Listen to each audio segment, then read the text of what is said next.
And I can't tell you how excited that I am to have Janine here with us this evening.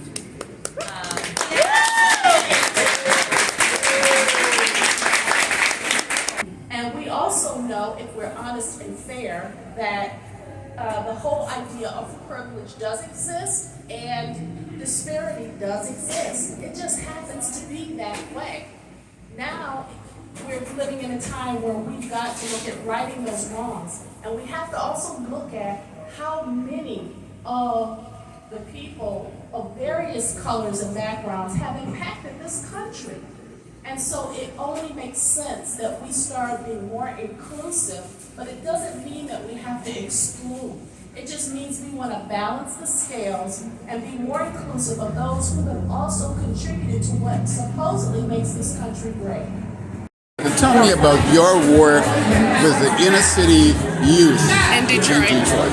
Well, I think that was one of my best moments of pride because many of the children in the Heidelberg Project community grew up on that street, a street that was infested with drugs and crime. And we have a success story of one little boy who's just 2 years old when Tyree placed a paintbrush in his hand. And then he went on to school, and the teachers couldn't quite understand how he was thriving considering his background. And he told them that he painted with Tyree. That's all he knew to say. But later on they learned that we had mentored this child from the time he was 2 right up to the time he went to college and studied criminal justice as a result of putting a paintbrush in his hand.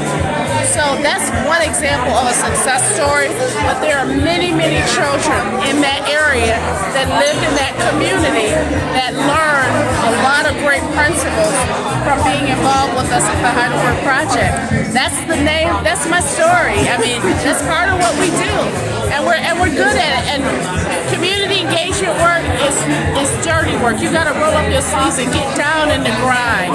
That's what we did. Have you had a chance to see any of the neighborhoods here in Baltimore? Of course I've been to West Baltimore and seen some of and I have thoughts and ideas about that because art is such a catalyst that changes people's lives. A lot of times people don't know what they have in them until you bring it out. It's about connecting, it's about human connections. So you're going to be the trumpeter, so to speak. I don't know. I'm going to be something. I'm going to do something. Thank you.